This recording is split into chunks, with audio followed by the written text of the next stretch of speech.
Yeah. Tiger Nation. Baton Rouge, Louisiana. We are City of Champions once again. Those LSU Lady Tigers getting the job done. And you know what? I wanted to wait. To start talking about everything because I wanted to wait until after the men's tournament was over. Shout out to UConn for getting the job done. But we talking about women's college basketball, which normally doesn't happen. And when I say normally doesn't happen, don't get me wrong. Like, I watch me some women's college hoops. All right. Probably more than the average person. And to be honest, you know, I am elated. I am happy to see where women's college hoops is going and looking towards the WNBA, because a lot of that talent is going to be going in some time, in some years, to the WNBA. And, you know, the Aces look loaded, and there's a lot of teams right now in the WNBA that are, can't miss basketball. And what I hate, I'm gonna tell you what I hate, because I see it on Bleacher Report and other apps that I'm on where I get to talk about sports, is all these dudes, all these guys, misogynistic guys who downplay the level of competition that women bring to basketball, because there's a level of competition that is undeniable, that it's there. And you got to witness it. If you watched the game on this past Sunday, LSU versus Iowa, it was a treat. Matter of fact, the Final Four was good. It was beyond good. It was great. So much viewership in that finals championship, so much content, so much swagger, so much personality, so many different levels and dynamics that the game itself, one, I believe, will be a classic, instant classic, but people, it's already Tuesday and people are still talking about the women's championship that happened on Sunday. And again, women's college hoops is in a great spot right now. But we have to talk about not just what happened on the court, but what happened following. Okay. And of course, everyone knows the infamous "You Can't See Me" celebration that was first started. And first of all, shout out Tony Yayo, because a lot of people say it's the John Cena "You Can't See Me," but John Cena got it from Tony Yayo, and he admitted it himself. But yes, it was made famous by John Cena. So shout out both of them for that celebration. But again, Caitlin Clark did it against South Carolina. And if you didn't watch that game, you missed out, because it was a very interesting I'm not gonna lie to you. All right. So in my head, obviously LSU fan, LSU grad. Let me put that out there for those people who don't know. Yes, born and raised Baton Rouge, Louisiana. So of course I'm supporting them Tigers. I was looking at the Final Four, and I was actually, I'm not gonna lie to you, I was confident against Miami. And I was like, we're gonna get to the championship, and I'm feeling, and honestly, I said, if Iowa beats South Carolina, and I might sound crazy for saying this, but I wanted Iowa over South Carolina. I'm not gonna lie to you. Did I want to smoke with South Carolina? Because we've played them before, and maybe, you know, this is that get back match. But when the national championship on the line, yes, I ride for my Tigers. I'm gonna always ride with my Tigers, but I was a little nervous about South Carolina. And I was like, ooh, I'd rather play Iowa, because I feel like we have a much better chance. I mean, yes, Caitlin Clark is a dog. Don't get me wrong. She is the truth. And our coach Moki said it best. Coach Moki said it best when she called her a generational talent. That girl can shoot. If you never saw her if you never watched her play a game, watching her on Sunday just pull up the first few minutes of that first quarter, I mean, maybe 3 steps past half court, and she said, all right, I got this, and just swishes it right in front of the defender's face. I was like, oh my God, we might be in for a game. And that we were. But it just happened to turn out in the favor of LSU. And so as we look at this situation, Caitlin, of course, people talked about Angel Reese after the game, and it's sad to say, and we're going to get to it in a little bit, to reflect on how the U.S. sees color versus their Caucasian counterparts. And I can see it in the promotional items, how you can see the level of difference and the in the ladies. And that's fair because the United States of America is a cultural melting pot of different dynamics, of different neighborhoods, of different people who grew up in different areas, experience different lifestyles, who see the game, who come together to play one game the right way with respect, but still going to bring their flair, their personality to the game. All right. And Caitlin Clark, don't get it twisted. She's got her own sass. She's got her own trash talking. She does it. And, but the world in one view caught Angel Reese showing off the ring finger and doing the John Cena pose. And the rest of the world, and the rest, I should say, of the United States, certain demographics took a disliking to that situation. And it was wild to see all the commentary that was coming out about Angel Reese. But what I love was people coming out to also support Angel Reese and the Tigers, because I don't know. And you can tell, ever since when I was growing up playing against my dad and neighborhood kids because my house was the house where you come to play basketball at, there was trash talking on the court. I don't know one game in my life where we've played basketball and I've never heard no trash talking being thrown out there. Now, granted, as you get more elevated in levels, maybe it becomes a little bit less. Maybe there's refs that kind of, keep that in check. But I don't know, if you go to the local LA Fitness or anywhere, you're going to hear trash talk. It's a part of the game. It's a part of the culture. So for those who are complaining about trash talking, get real. Obviously, either one, you're not used to competition. You're a weekend warrior, a couch coach. And it's okay to be those things, but let's be real. If you've never really hit the court for yourself to understand that, competition is going to bring out the most in players, the most in people, and the trash talking will be had, it's going to happen. If you don't think Kobe Bryant didn't talk trash, Larry Legend himself, Larry Bird didn't talk trash. If you think Michael Jordan didn't talk trash, if you don't think LeBron James don't talk trash, you are kidding yourself. And those are the greats, the ones to do it at the highest levels.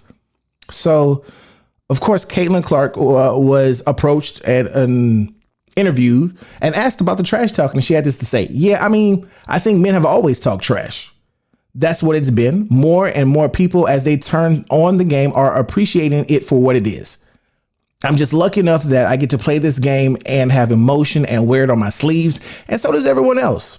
She goes on to say that should never be torn down or never be criticized. I believe that that's what makes this game so fun. That's what draws people to this game. You should be able to play with that emotion. That's what makes it fun. That was Caitlin Clark on Talking Trash, and goes on to defend Angel Reese because she knew what was coming to her. What she did to South Carolina, shooing off that girl at the 3-point line, being like, your shot ain't it. I'm not going to guard you. Do what you want to do. That was a level of disrespect. And I was talking to my dad about this, and I do believe, you don't have to, there might not be anything that comes of this, but I feel like maybe a South Carolina girl, or ladies, I should say, or women, reached out probably to some LSU girls and be like, look, handle this business. We fumbled the bag. We dropped the ball, and she talked her trash, got in our head, and we didn't play our game, but catch her next time. All right. Get this one. I would like to think in my head that's how it went down, because Angel Reese, while I know she got them Lady Tigers backs, she also went on record talking about, you disrespected our South Carolina girls, our SEC girls. And so that just makes me feel like somebody reached out to Angel. Angel, she took it personal. And even if you're like, well, that was to South Carolina, it wasn't even about Angel Reese. Let me tell you something. Great players, they'll take anything for motivation to get them to that next level. And maybe Angel Reese was like, you know what? I'll take any diss. I'll take any edge I can get to give me that ring. You know what we're talking about. So crazy situation that, and I remember watching the game, and they were shining light on all the different people who were at the game. And they just kept talking about Jill Biden being there, our first lady of the United States. And I don't know how this happened, but, she speaking on Monday, congratulating obviously both teams and their performance on the Sunday's national championship game, specifically highlighting Iowa's sportsmanship, which I thought was interesting. And again, the viewership brought in so many people who maybe never have watched women's sports, maybe have never, probably don't even normally watch sports, but for whatever reason, this game garnered the hype. And when I say for whatever reason, I kind of know the reason, but we're going to talk about that one in a little bit. So she went on Monday to address an audience out in Denver at Colorado State Capitol in Denver, and said, last night I attended the NCAA Women's Basketball Championship, and goes on to say, so I know we'll have the champions come to the White House, which is a tradition, as we always do. So I hope LSU will come. But I'm going to tell Joe, I think Iowa should come too, because they played such a good game.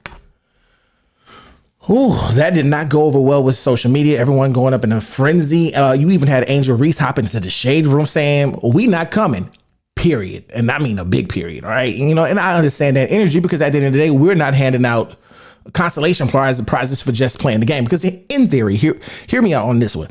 If you, in Jill Biden's thoughts, they played a great game, well, honestly, so did all the other women who played in the March Madness. Are you going to honor that and bring all the other teams up because they played hard and they played well? Or do you have other ulterior motives? Does it have something to do possibly with future elections and things of that nature? Maybe you need Iowa in your pocket. Maybe that could be it. Or maybe it could be a team full of white girls that you can connect with that played basketball, and you wanted them to, and possibly you probably wanted them to win. We'll be real. I don't know. I'm not in her head. I'm not in her feelings. I'm just speculating. But maybe she wanted them to win. And, with all the hype around Caitlin Clark and that team, the outcome did not turn out what probably many had on their agenda. And so therefore, the sportsmanship of it all, forgot that other quote in there. I'm not mad. Look, first and foremost, and I was watching some analysts on ESPN and other news stations where they were talking about the momentum of women's basketball. Why not? They're kind of torn. They understand that LSU should have their moment by themselves at the White House because they earned it, and damn right they did. But also, too, the momentum of carrying on women's basketball. Maybe both of them should be at the White House.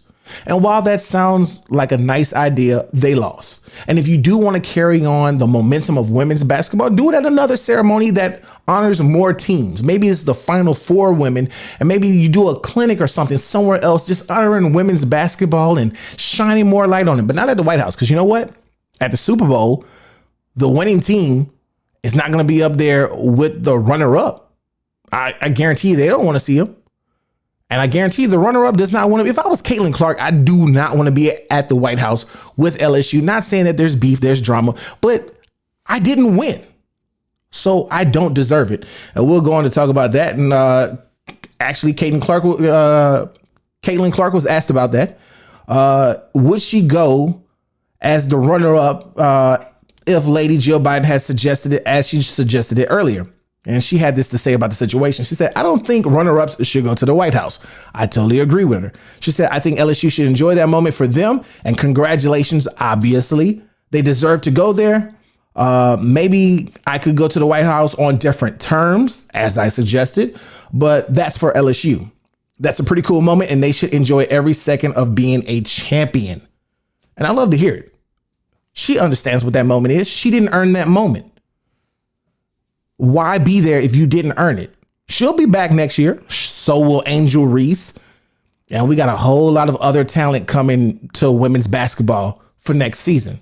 So go earn it. Go earn your spot to get to the White House. But right now, it's purple and gold time. But then other sad situations. And this is always interesting, right? When you talk about sports, because there's so many dynamics that happen into it. And then you have someone like a Keith Olbermann.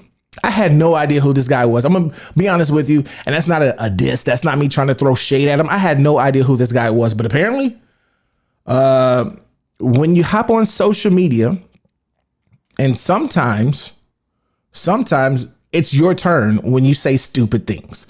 So Keith Urban, not the country, my bad, not the country artist, Keith Olbermann, and that's with two N's if you're trying to look him up, Olbermann.